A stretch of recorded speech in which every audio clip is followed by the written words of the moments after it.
Hello, welcome back. Nigel's Fiat 131, and here we are now. I think this is video 23, isn't it? And this video is going to be all about the brakes. Now, as you know, I took all the suspension apart. I found all of the bushes were perished, and literally the anti-roll bar bush is literally crumbling into powder. Here's Dottie just come running in.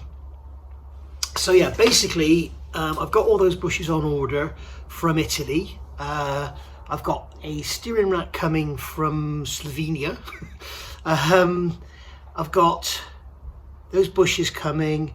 I've ordered some new brake pads and I've ordered some new brake discs.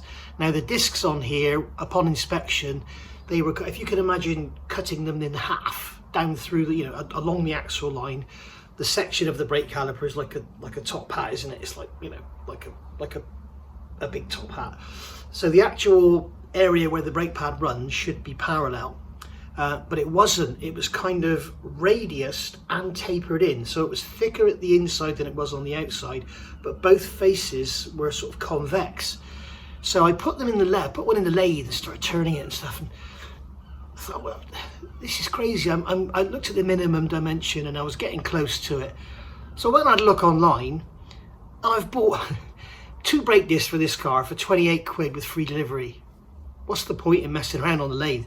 So I've just chucked them. I've got new ones on the way. I then looked at the brake pads, which look to be fairly new, but there's something weird, something very weird about them, because you can just crumble them. I might show you in a minute. You can just crumble them. So I thought, I found some Mintex pads for 17 quid. So I thought, well, I may as well get there. I know, guys, this is adding up and up and up. My mum was over yesterday. Hi, Mum. I know she watches these videos. Hello, Mum. And I was telling her, it's ringing in my ears all the time. When I first spoke to Kevin about this project, and I said I wanted to bring one over, put it on the road so I could drive it around for a few weeks to enjoy it. He said, "You're absolutely mad. You're doing everything twice. Just get it and rip it apart." And I'm kind of wishing, in a way, a little small part of me is wishing I'd done that, because I'm spending many hours and lots of money on getting this car up together just to get it on the road. So if any of you guys out there watching are Fiat 131 enthusiasts, and you have one or you're restoring one or whatever, and you want to buy some like nearly new parts at a reasonable price, then let me know and I'll get in touch with you when the time comes. Now, I'm not exactly sure about all the suspension and steering gear and all that, what's going to happen, because what may well happen is I may get this back and then put all the standard gear in it and then do the have the 2-door body on it. I don't think I'm ever going to be running the rear axle again. I want to get it independent on the rear end, but I'll certainly probably put that little engine and gearbox back in it just for as a temporary. Depending on what it's like, it might bloody blow up as soon as I start it up, knowing my luck. But anyway, so yeah, so kind of moving along, looked at those brakes, and then I thought, I noticed on the calipers, I've got one of the calipers here, and I noticed that on the calipers and also on the hubs, they look kind of, rather than just being dry brake dust, they're kind of wet. And then I had a look, and sure enough, I pulled the seals, the seal around the piston, which I'll show you in a minute, and it's wet, like they've been leaking. So I'm thinking, okay, now I know that when Gabriel first went to see this car for me, his report was, it's brilliant, buy it. Okay, it has one bit of rust, which he found, and it's great for a Group 4 project, and the front brakes are sticking. So I said, okay, I'll buy it. And then, if you haven't heard this story before, if you have, I'm sorry. And then I decided to buy it, and to buy it, it has to be brought to the UK, and to be brought to the UK, it has to be deregistered in Italy, and to be deregistered in Italy, it has to have their version of what we call an MOT. So then Giorgio, the guy that sold me the car, had to do lots of work to get it through the MOT, like the brakes, the door handle, the rear light, the rear bumper. And basically, I think what he must have done is put his, because I know he had another 131, Gabriel told me, he must have put the wheels and tyres off of that one on to get through the MOT, because there's no way these would have passed. And in doing so, he's got the brakes working. Now, whether he's just forced the pistons back and cycled them a couple of times, I don't know, and put new pads in, or maybe he had some old pads lying around that were new old stock. let that be a warning to you if that is the case, because I'm going to show you something in a minute you won't believe your eyes. So whether he'd done that, I do not know, but I thought, well, basically as a minimum I've got to replace the seals. If I get the calipers apart and the pistons are rusty, I'm going to have to replace the pistons as well. If the bores are scored because the pistons are rusty, I'm going to have to replace the whole bloody thing. And it's at this point I think I'm going to start making a decision, because you know, calipers are going to be like 60, 70, 80 quid each. I won't buy the cheap crap, okay? There's a lot of cheap crap on the market these days. Be very, very careful. For example, if I go back 20, 30 years, a CV boot for a drive shaft would have cost you about 7, 8 quid. Now you can buy a complete drive shaft with boots, both CVs, everything, for like 20 quid. It's ridiculous. And if there's somebody out there making that for 20 quid, you've got to remember, a retailer's selling that for 20 quid, so they're buying it for less. So the manufacturer's probably making it for about £6 or £7.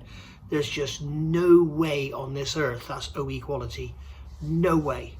Okay, so I won't buy a lot of this cheap rubbish.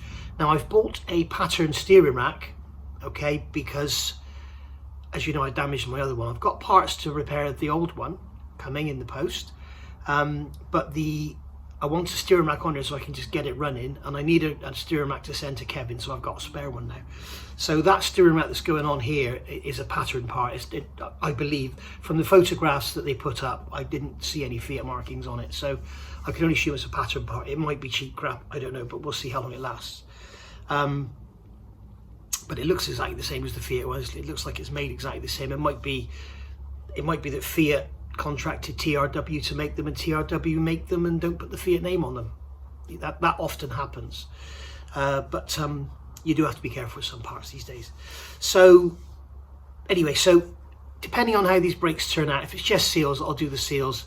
If it's seals and pistons, I'll probably do the seals and pistons. If the calipers are knackered, then I don't know what we're going to do. I might contact Kevin and see if he's got a couple of old calipers he can send me. I can make some good ones out of the floor or something, I don't know. We'll see when we get there. I've also got racing brakes in the house. I could possibly put them on here, but I don't know, they won't fit under the wheels, will they? I'd have to put like 18-inch wheels on the front or something. That would look good, wouldn't it? So anyway, without further ado, let's get on with taking these. I've taken one caliper off, as you can see. It's on the bench, all right? The pistons are very, very stiff in the calipers, so I'm going to have to use an airline to get them out. I've actually blown one out, and the other one I'm going to get off and show you how I do it, so you can do the same at home should you wish. It's extremely dangerous. It's not very nice at all, and there's a lot of considerations you have to take into account before you even think about doing it. Okay, so first things first, when it comes to brakes on cars, they're generally 10 or 11 mil or 7/16, which is close enough to 11 mil on the fittings. So I would recommend getting one of these spanners. This is just a cheap one from Draper, but you can see it's like a claw, so it has sort of 4 flats on it and then 2 little bits of a flat, rather than just using an ordinary ring spanner. Here's an ordinary, no, they're all ratchet spanners I've got here, aren't they?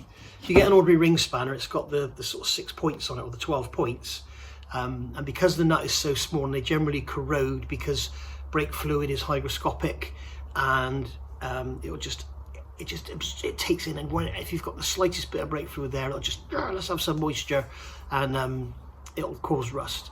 So they can be quite sticky. So one of those spanners, or is it one of these spanners here, and a little bit of heat often will do it. I'm very lucky with this one because Giorgio has replaced the brake lines on here just before I got it, so that as long as he wasn't butchered anything up, which I don't think he has, then they'll come apart quite easily. So without further ado, I'm going to get over to the car and get the caliper off, and think I might take you with me. Okay, so here you are. As you can see, we're here underneath the right front wheel arch. We've got the metal pipe coming down here. That's connected to this rubber pipe by this little clip that holds everything in place. You can see I've got the caliper suspended on a piece of wire. Don't ever let the caliper hang on the rubber brake pipe. It can damage the ends. And the trouble is with brake pipes, you could not see. You could check it all you like, but you won't see if you've actually done something inside. Basically, inside there is a like a nylon or a PTFE pipe inside a rubber outer, and if you sort of tug it or whatever, you could slightly dislodge that pipe inside and you wouldn't know until one day your brakes fail. So you have been warned. So the first thing we've got to do is remove this clip on here, and the way I do that, I just go with a screwdriver and just get to the back of it and just lever it out. Now this one should come out quite easy. The other one didn't come out that easily, but they've recently been out, obviously, because as I say, Giorgio has, I keep calling him Gabriel, Giorgio actually changed these pipes. So there we go, that's come out easy, and it's dropped straight into the bucket of brake fluid, which is exactly what I didn't want to happen. I've got a bucket down here, bucket here to catch the brake fluid, and that clip's just dropped straight in there. So that's right, I'll get that out in a minute. So what we need to do now is disconnect the pipe. Now, as I say, this is going to be quite easy. What I would recommend, if you've got a rusty old car and you're going to restore it, you're not worried about the bodywork and everything, perhaps get some heat on there. So maybe if you have an induction heater, it would be better. But just get a bit of warmth into this area here, this metal part here, just to help it release, because often they will be seized. And if you damage that nut, if you round that nut off, you've then got to redo the pipe and put a flare on the end. These pipes are in remarkably good condition for a car of its age. I think they must have been changed at some point, but who knows. So that spanner's going to go in there. That 14mm spanner, he's put it so the flats are right there. That 14mm, what I'm going to do is put this spanner here, because what I like to do when it's possible, I'm going to check this spanner check that spanner is fully on the nut, and then if it's possible, what I like to do is do this, so I can just squeeze it with my hands, and there you go, that's undone. You'd be amazed how much force you can get by just having two spanners and just squeezing them together. So I've got gloves on because brake fluid is really not very nice at all. There's also a 17mm nut on the bottom of there you can use, but I've used the 14mm flat.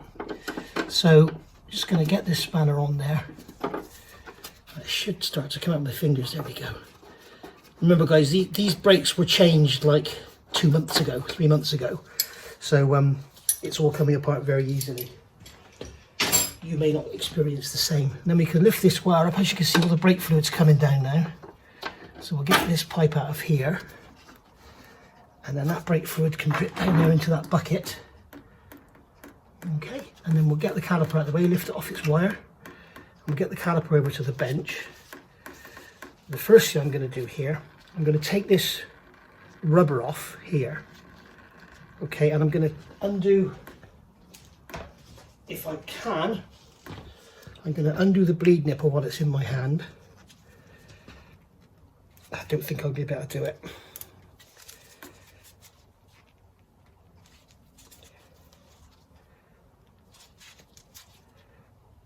No, I can't do it because the spanner's up against the metal. There we go, got it.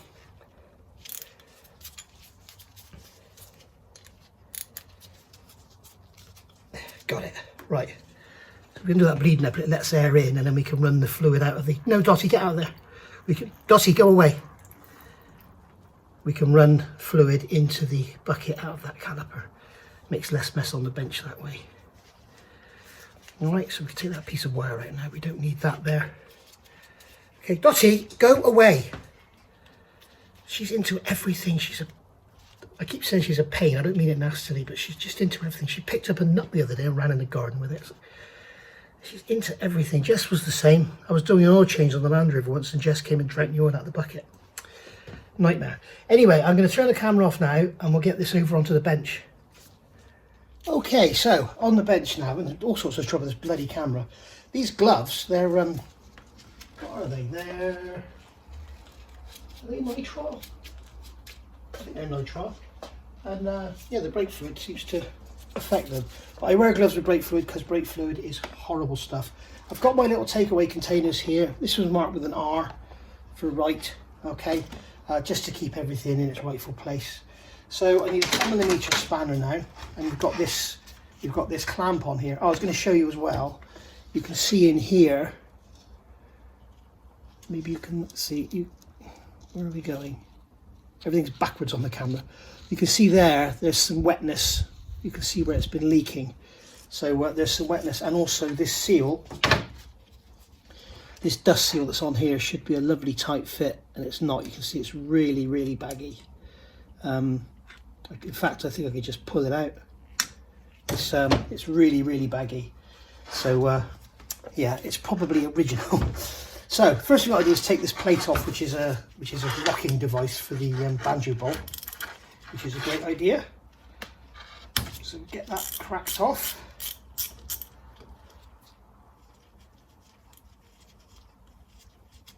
So get that off like that. Oh, by the way, those brake discs have just arrived. I only ordered them yesterday. Leave the bleed nipple in because we're going to need it. The other thing you might want to do is pump the pistons out with the brake pedal, but because I'm here on my own, I don't want to do that because I can't watch what's going on. I'm going to crack this nut off of here now. There we go. Or bolt, should I say? It's a banjo bolt. So we've got a banjo bolt there, holding the brake pipe in. Obviously all of this will get washed and blown through and everything. It's got the banjo bolt there. If you're not familiar with what a banjo bolt is, a banjo bolt has a hole in it. So the fluid can come down the brake pipe through the banjo. It's obvious why it's called a banjo when you look at it like that. So the fluid comes down here, through the hole in there, through that hole in the side of the bolt there, and then down through that hole out into the caliper. So that's a banjo bolt. Right, I need to grab a bit of clean, there's a dirty rag here, but I want a clean rag, which is in the car behind me. There we go. So get this cleaned off. Cleanliness with brakes obviously is very important. Obviously cleanliness with engines and gearboxes is important, but for here it's safety. That's why I don't leave anything lying around, because you know, one bit of grit or one bit of tiny... I'll tell you a story actually. When I was at Rolls-Royce, we had an engine flame out, and they did a massive investigation, and they found a tiny piece of wood in a fuel line that had come off a pallet. So from then on, all fuel lines were then stored in a different material. It was absolutely amazing. So we've now got to get this piston out. Now you could use some big pliers or something on the front, but that's not recommended because you might damage the piston. So what we've got to do, we can see how wet all this is here. This is what's concerned me, you see. This is what's concerned me, is how sort of wet and sticky it is. You can also see it on the, this is the right here. You can see it on the caliper carrier. It's all sort of damp. It just doesn't look very, you know, it should have this dry look to it like that. But you can see this has got like a sheen. It's damp, so I'm not happy with it. So and also I got a feeling these pistons are seized in here. So that bleed nipple needs to be done up. Got fluid coming out everywhere, hence the dirty cardboard on the bench. Where's my little 8mm spanner gone? There it is. So I'm going to nip that bleed nipple up, just gently nip it up, and then what I'm going to do is use an airline. So I've got the airline here. Okay, now this is extremely dangerous. If I just come along now and go push for the airline, that piston could come out of there at about 1,000,000 miles an hour, come out, bounce back into my head, or hit Dottie, or hit the car, or whatever. So what we need to do is, first of all, is make a block. So I've got a piece of wood here. Okay, so I'm going to put this piece of wood in there like that, and when I put the airline in, that piston can only come out about 10-12mm, no matter what happens. So I'm going to bring this airline down here. Now, I'm not sure how much of this you're going to see. What we need to do, don't go like that. We're going to gently build up the pressure. Okay, I'm going to keep my hand on that piece of wood. It's very difficult to, there we go, to regulate. I don't know if you can see that. I don't know how well you can see because my hand's in the way, but it's so dangerous. I don't want to start holding it in the air and stuff. But maybe I should move the camera. Hang on, I'll move the camera. Okay, so now I've got the camera looking straight at you. I'm not going to do any more bench work on camera, I don't think, because it's just an absolute... I spend longer messing around with the bloody tripod than I do actually doing anything. It's a pain. Anyway, so I'm holding this piece of wood in here, and then to try and regulate the air, just push that in there, and then gently bring on some pressure, and you should see the piston come out. You can see it's also blowing brake fluid back over my hand. You can see here that piston does not want to come out.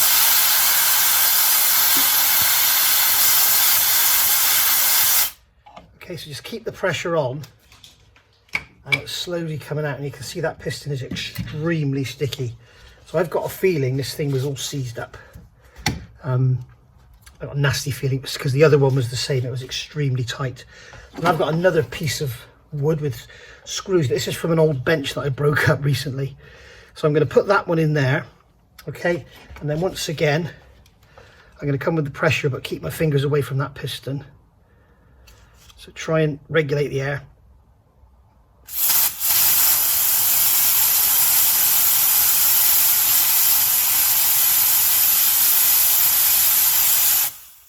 Right, okay, so you can see as it comes out, it's got less friction, and a lot of the friction is that brake fluid all up my arm. A lot of the friction is it's dirty brake fluid. You can see here, this is the brake fluid I drained out of the other one, and that's got, you can see the particles in it. So what it is, those particles get lodged between the piston and the body, and that's what causes the issue. So I can pull that piece of wood out there now, and I might be able to pull this piston out. Nope. So what I'm going to do is get this dirty rag. Now if you're of a, this might make you jump because it probably will just fly out of there. Okay, so I'll make sure my hands are well clear. In fact, I'm going to hold it from this side, and it may make you jump, so be ready. There you go. Told you. You can imagine if you had your fingers in there, that's going to hurt. So there we are. And as you can see, we've got all this horrible white residue, which I can only think is water in the brake fluid. That's all I can think. We've got a little bit of corrosion on there. We've also got the white grease in there. It could be that Giorgio has had these calipers apart and rebuilt them with white grease. And that may be what's ruined the rubbers, because that is certainly, that should sort of fit in there really nicely, and it should fit over the top of that piston tightly, and as you can see it doesn't at all. So yeah, that's not good, but that should fit. Let's get rid of this brake fluid. Hopefully you can see everything I'm doing here. You can see when you look inside there, you can see the colour of that brake fluid is not good at all. That is not what you want in your brake fluid.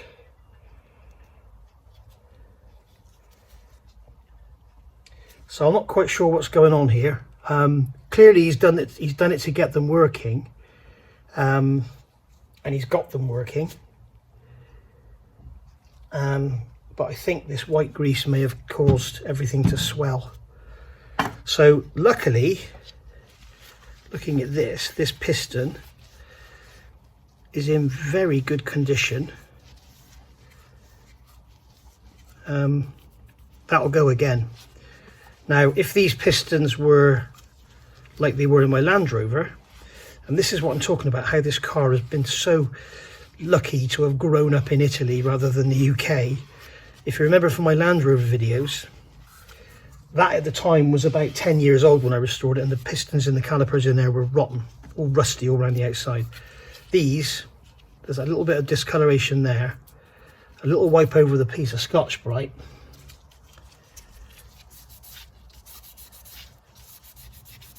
That'll be gone. That's absolutely fine. Brilliant. So what we need to do now is investigate why they're so tight. So what I'm going to do is get these seals out, which are a hell of a mess. I'm going to clean that out with this dirty old rag. So if I take the rubber out, that piston should slide in there easily. So we grab a little pointy tool. There's a better one here. I'm hoping you're in focus and everything, because I can't see what the camera can see.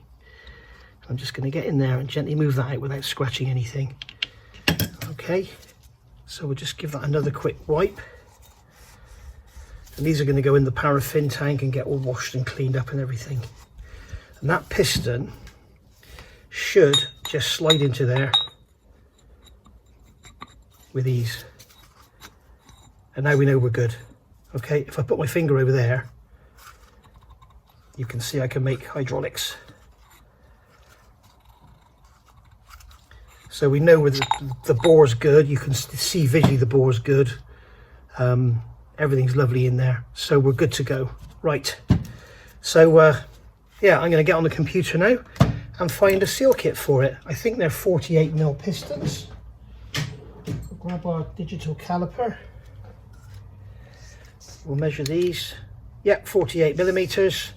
So we've got to go and find the seal kit. If you've got one of these Mirafioris, I think there's an issue. I think this, if you've got a Mirafiori the same age as mine, I think it's the changeover date, because I'm looking at brake pads and there's all sorts of different brake pads. The brake, that's what I was going to show you, wasn't it? The brake pads in this car are just like every other Fiat of its similar age, but there are later ones with different shaped pads. You can see this brake pad here, and it's all kind of breaking up. Look at this. I was absolutely amazed. Look. Just, I was breaking bits off yesterday with my fingers. Just crumbling it away, look. Look at that. So you have been warned. New old stock. I've seen brake pads on eBay, new old stock. Yes. So you have been warned, as I say. Right, let's go and order some seals.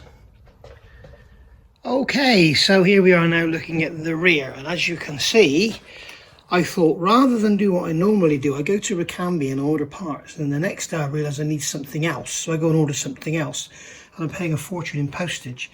So I thought rather than go and order the seal kit for the front calipers, I'll have a look at the rear brakes first. So I took the drums off. Unbelievably, these screws that hold the brake drum on came out. I mean, unbelievable for a car this age. So that was amazing. They came out. Is Dottie coming to have a look again? So, and also the wheel cylinder came out. Now that is unbelievable. The bleed nipple undid, the 10mm nut with some heat undid. It's incredible. The other thing I've noticed in here, the brake shoes are in remarkably good condition, but I've noticed here, if you can see, this is all wet. So the rear seal's good on the axle. Now the trouble is, I don't know if this rear seal has gone on the axle and been like it for a while, or if it's just gone because it's been stood for so long. Now the trouble is, if it's just gone and been stood for so long, it's going to absolutely saturate everything in oil. If it's been just weeping for a while, then all well and good, but I can't see any oil running down. You can see down here it's fairly dry, so I'm assuming that this has just gone, but it's all wet here.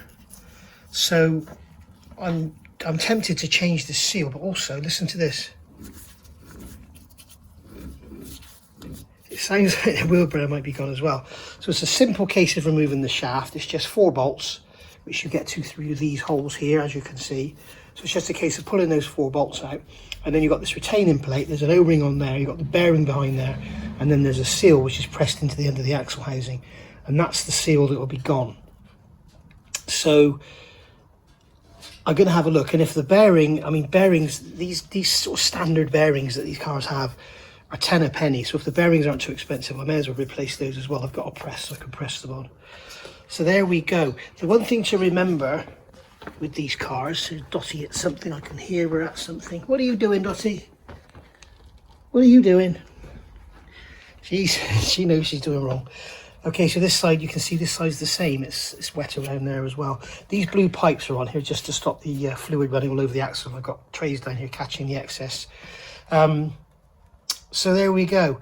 What did I come around? Oh, the other thing I want to show you is this rod here. This should have a rubber in it. I'm not going to worry about that. This is the biasing rod. So this rod goes up to a, where are we? We're up here. You can see here, that thing there, I'm pointing at, that thing there is the rear brake bias. So the more load it goes, the higher this arm goes up and allows more fluid through the rear brakes. So if you are doing something like this, if you've got one of these brake biases on the back, then remember to disconnect the rod and pull it up like so. Okay, so have it up like that so that the car thinks it's got loads of weight in the back, and it'll allow the fluid to flow through. If you leave it down, It thinks it's got no weight in the back and it won't let any fluid come through. So bear that in mind. But don't forget to put it back down after. So I'm going to leave that like that, and that will hopefully allow the fluid to come out. You can see what sort of state this fluid's in. It's not very nice at all. So, which is only to be expected. So this wheel bearing here is the same. In fact, that was probably worse. You can hear it. So if they're cheap, I'll replace them. We'll see how we go. Right. So that's that. And now we're going to go to the bench and have a look at what we've got here. Now, here is my nice, clean, tidy bench. Look at that, eh? Isn't that lovely? So that is all the right-hand stuff. That's all the left-hand stuff. Here are the wheel cylinders. This is obviously the left-hand wheel cylinder. And they're not too bad, but they were leaking. The reason I wanted to strip it is when I looked inside, I once again saw this white grease. But that looks like it's been put in at the factory. So maybe the white grease in the calipers was original. It wasn't put in by Giorgio. Maybe, I don't know. But this white grease here, you can see in some place, yeah, you can see it here, look. You can see this is all cracked up and dried out. So there's no way that's been done in the last 2-3 years. So, but you can see inside there, they're wet. That one's actually not too bad. That one's not too bad either. But these, you can see this one here, dripping wet inside. So, you know, it makes sense, guys. If you've got an old car and it's been stood for a few years, just change the rubbers. They're peanuts. They may well be okay, but I know that certainly what you can see there, you can see that sort of chewed up look to them. So, you know, for what they cost, it's just worth replacing them. You just get a seal kit and you just get those 2 seals and those 2 dust boots, and that's it. These are a bit unusual, these, in that the piston, the rubber goes into the cylinder like that, and then this sits on the outside. So this sort of sits like that, okay, and then this metal part pushes on the actual brake shoe. So I'm going to replace all those, and I think I'm going to replace the rear brake hose as well, which is on the axle. You can see it here. Go around here, there we go. You can see that rubber brake hose on the axle there, which is clearly old and could probably do with replacing, to be honest. I'll have a good look at it. I'll give it a clean up and have a look. But as I said earlier, with these brake pipes, you can never tell just by looking at them. You just don't know. So we'll have a look at that and see. I'll probably just buy one anyway, because it's going to be about 6 or 7 quid. We'll go from there. Right. So I've got to go and get cleaned up now. Go get the bench cleaned up, get the tools cleaned up, and then later on I'll get all this cleaned up, all washed up and everything. The brake shoes are in remarkable condition, as you can see. The brake drums are also in remarkable condition. You can see over here, a parcel which has been delivered. I'll turn that over. You can see on there there's no step or anything in them. So they're really nice. They've been replaced at some point because, yeah, they're really nice. So there we go. Right, and that's the remnants of last night out in the garage. So I will see you later, and see you for video 24, whatever comes next. Thanks for watching. Bye.